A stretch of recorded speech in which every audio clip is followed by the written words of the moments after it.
Episode 3. Welcome back. We're doing more fun stuff. Look at all this fun stuff. So much fun. God, is the game over yet? Oh, Mac. How little you know. Oh, yeah. Draw it from behind. Oh, just like that. I'm gonna take it all out. Hey. I'm gonna draw it all out, you bitch. Caleb, I mean to tell you, this whole dirty talk thing, not at all creepy. Keep doing it. Not at all creepy. I really like your style.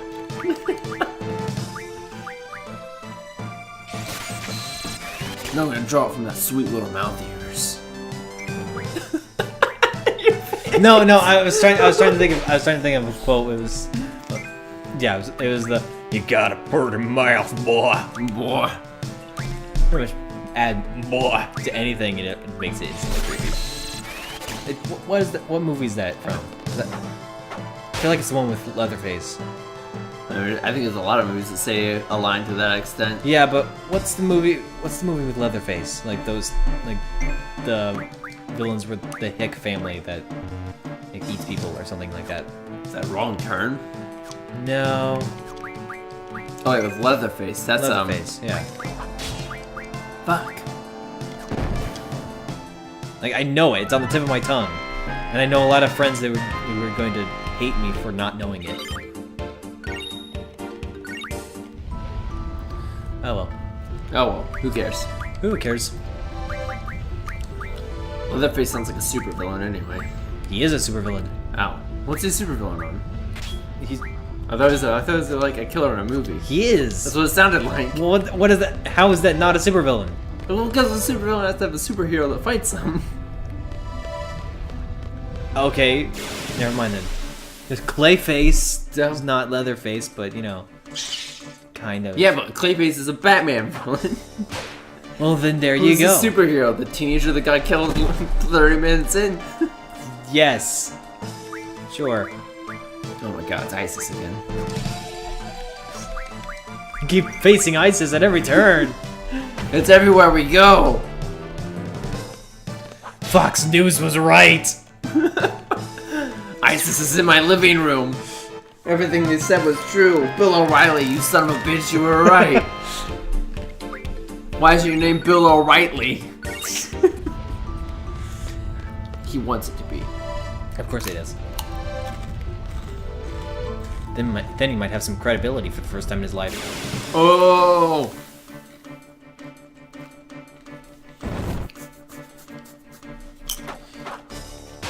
I'ma kill it.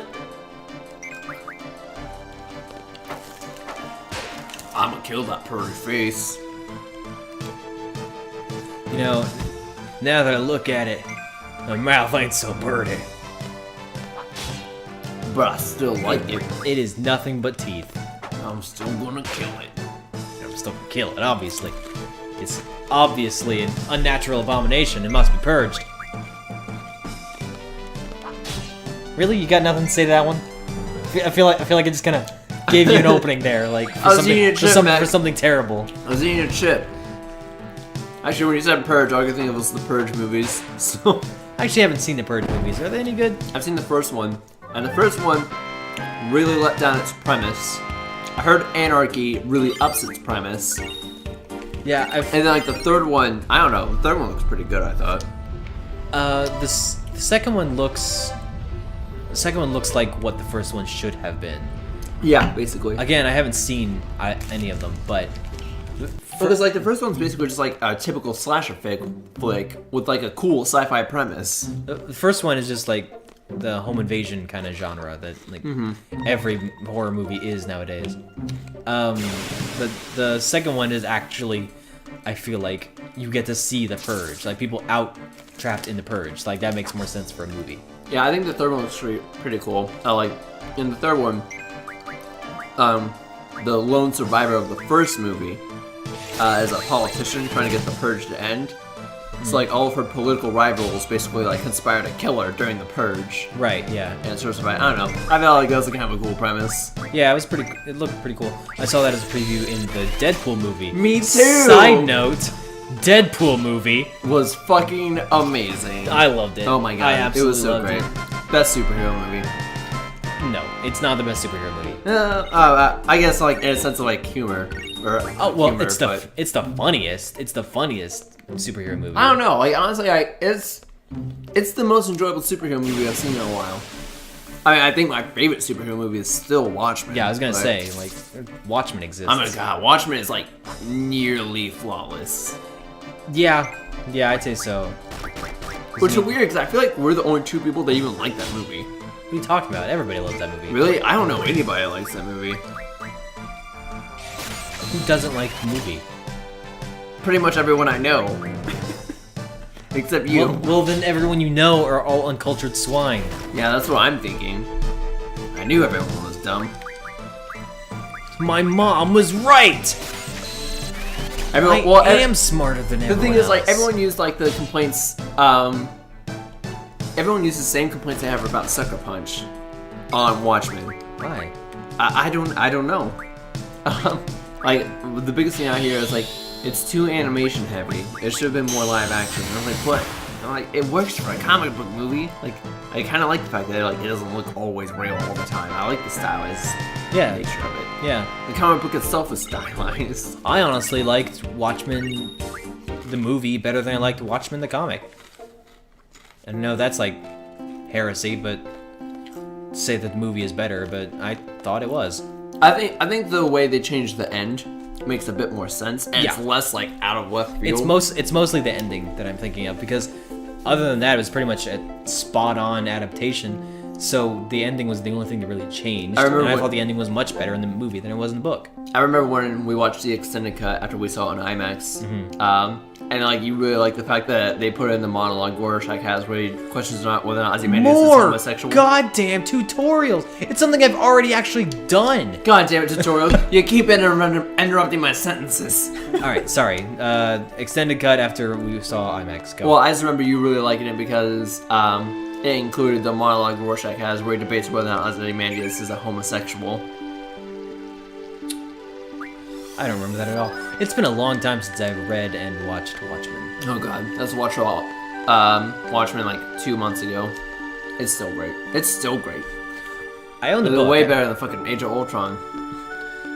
Yeah, I feel like we've raged against Age of Ultron. We've raged against Age of Ultron on this channel, I think. Have we? I was so disappointed. I thought Age of Ultron was gonna be so good. Yeah, and I feel like we're just rehashing stuff we've already said, but I liked Age of Ultron for the most part. It was mostly just how they butchered Black Widow that I just hated. Oh yeah, we did talk about this. Yeah, we did. We won't go through it. Mad Max though. Have we talked about? We talked about Mad Max too. We talked about it during Batman. Oh yeah. It's just so good. It's so good. It is really good. I'm trying to think. There's something else like recently that I saw that I wanted to talk to you about. I saw Spotlight here recently. Yeah, Spotlight. Yeah, it just won Best Picture. As of the time of this recording, like 5 days ago. Okay, so I like looked at the list of all the nominees. Mm-hmm. I don't think I've seen a single one. Except Mad Max. Except for Mad Max and Inside Out. Those are the two movies that were nominated for Academy Awards that I've actually seen, and a lot of them I hadn't even heard of. Yeah, I hadn't heard of quite a few of them, but I took the time to watch some of them. Bridge of Spies is a Steven Spielberg movie. It definitely should have been nominated. Like it was okay, but like it was not even like remotely good on a Spielberg level. It was boring. Nothing happened. There's no conflict. Is that the one with Tom Hanks? Yeah. Okay. Well, because like Tom Hanks, he's an insurance lawyer, and basically like it's in the 50s during the Cold War, and like this guy gets pinned as like a communist spy. Yeah. And so he has to be put on trial for all this stuff, and like Tom Hanks is defending him. So he becomes like the most hated man in America, and then like that plot ends like 30 minutes into the movie, And then it's about him going to East Berlin to negotiate the release of this American soldier that got captured by Russia. See, that sounds interesting. Huh? It sounds interesting in the premise, but then you get to East Berlin, which, you know, East Berlin at this time is a really fucked up place to be, especially if you're American. I'm gonna reiterate what my friend Ethan said, at no point do you ever feel like Tom Hanks is in any danger at all. Like, it's literally just, like, extended sequences of him talking to people, like, really wanting something done, and, like, no one giving up any real obstacles, and then the movie ends. Okay, so... So watch the first 30 minutes of the movie. Just so you know, so I've been involved in a Final Fantasy VIII fandub, which you might be able to link in the description. Oh yeah. And I forgot about that. I play the part of Zell Dinkt. Fun fact: Zell Dinkt is my second to least favorite character in the entire game, and you're about to see why. Wait for it. Yeah, here he is. Now you see Zell, and you can't help but just like hate the guy. Just like from screen one, you'll want to punch him in his fucking face. Man, that face tattoo. Like, he has such a punchable face. He gets all the ladies with that face tattoo. Oh, you know it. Look at that Oh my smug god. look. And another tutorial. Your limit break works the exact same way as everybody else's. Got it. Cool. I will never use it. You hate this game so much. I hate this game so much. If Final Fantasy 13 did not exist, I would say this is the worst Final Fantasy game ever made. Really? I honestly think I'd rather play 13 than this game. Really? Yeah. Why? I don't know. Cause I can function with a streamlined game that like takes out all the playability and like all the random hallways. But like drawing magic and junctioning, it's just like it's needlessly complex. I guess I'd rather go for like a simpler game than like a needlessly complex one. Okay, I can understand that. I can understand that. I mean, I like complex games, you know, when they make sense, and like that's the point of the game, to be like complex, like The Witcher and junk like that. Yeah. Which is just in like a Final Fantasy game where like you normally only have like 3 options. I mean, I would consider Final Fantasy a streamlined experience anyway. True. A lot of people always talk about like how much they hate 10 and 13 because, oh my god, it's so linear and everything. Like, the game's always been linear. The game has always been linear. It might have a couple of side quests here and there, and like when you go to the overworld, it feels like it's like you have so many options, but you're really going from point A to point B. It's just a matter of walking to there instead of being led there. Well, that's a good point. Well, I mean, even in like the original Final Fantasy, like you had like those big landmasses, but you can only access certain areas at certain times. Exactly. Like there was nowhere. Yeah, like, in all the Final Fantasy games, there's nowhere to go but where you're supposed to go. Exactly. That's why I'm always confused whenever people complain about Final Fantasy X. They say it's so linear. Well, yeah, all the Final Fantasy games are. I don't know what you're complaining about. Final Fantasy, you tricked us, you genius bastards. Speaking of which, this is the Cid of this game. There's a Cid in every Final Fantasy game, and this one is the headmaster of your school. He looks like Robin Williams. He does, doesn't he? I just want him to stand up on his desk and be like, language for 2 men, or for 2 things, boys. What was it? It's like wooing women. Wooing women and also wooing women. Yeah. Oh, Captain, my Captain. Oh, Captain, my Captain. Carpe diem and all those other movie quotes. Although, I always get mad anytime someone says carpe diem. They're like, oh, Dead Poet Society. No, the fucking Latin phrase. That's what idiot. that's what I'm quoting, you uncultured swine. Side note, uncultured swine is one of my favorite insults. Oh, cool, I have control here. That's one thing this game does a lot is, oh, hey look, I have control here, I didn't know that. Cypher is actually probably the only character in this game I can actually stand. It's a shame you don't get to play with him very long. What's this fucking like Cthulhu monster on the mount? The school mascot. We're the Balam Beelzebubs. Ellipses. The Garden 327 Super Ices. So Zell really wants to see our sword. He wants to just see a peek. Please, come on, Pissant. I just want to see your sword, please, just for a second. I like pulling it out. I want to compare sword lengths. Why are you being so selfish? God, I mean, Quistis knows her student. She knows for a fact there's nothing on Pissant's mind right now. And then, like any rational human being, Zell decides to punch the air because he's bored. I mean, get ready for that big fight, bruh. I mean, how many times have you been in that situation? You know, you're bored, so you decide to just like jump in place and punch imaginary people. You know, I mean, I really like to imagine in my mind that like the games are way more vulgar in Japan. they probably are. I just like part of me just hopes Eric's like God, there's nothing going on in this cutscene. We're just sitting here. Nothing's fucking happening. storytelling. Oh my God, there's nothing even. There's no story being told. There's no character being developed. It's just sitting here. God. And who the fuck? Chicken wuss. What kind of insult is happening? That's what I'm saying. I think the game is way more vulgar. Also, what is happening with Cypher's hair right now? There's like a blinking white spot there. Because he's a robot, man. Bleep, boop, boop, bleep. The humans are dead. The humans are dead. The humans Oh God, I have to drive dead. this thing? Why? Why do I have to... No. Okay, that's how I go. See, The driving mechanics. B3 is apparently square, by the way. Or X. Yeah, it's X. Whatever the button is. I've been playing a lot of PlayStation lately, so I'm used to the shapes rather than the letters. See, it auto-drives this part. Why didn't it just auto-drive the other part?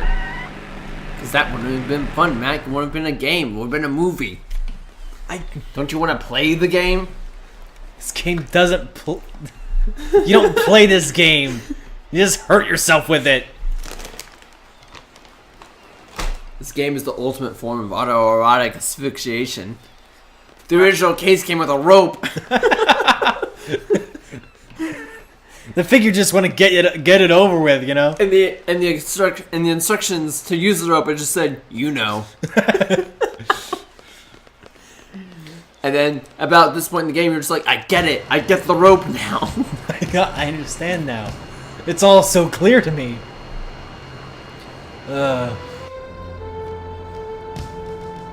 Zoo.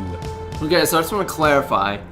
Autoerotic asphyxiation, borderline like suicide jokes are okay. Super ISIS isn't. Because I have no answer for you, Caleb. I honestly have no answer for you. It's just I have nothing for you. Because autoerotic asphyxiation is more like a sex joke. I feel like. You want me to make Super ISIS a sex joke? I mean, if anyone could, you could. Give me 5 minutes, Mac. God. No, I wasn't saying God to you. I was saying God to this game. It's still going. Oh my God, the game is still here. It's that awkward friend that doesn't know when to Yeah, leave. it's that awkward third friend. It's like, oh, you're still here. Hey. I only have 2 controllers. Are you okay? Yeah, man. Is it alright if I spend the night tonight? I mean, I guess. I mean, we don't really have anywhere for you to sleep. That's okay. I can sleep on the floor. I just like hanging out with you guys.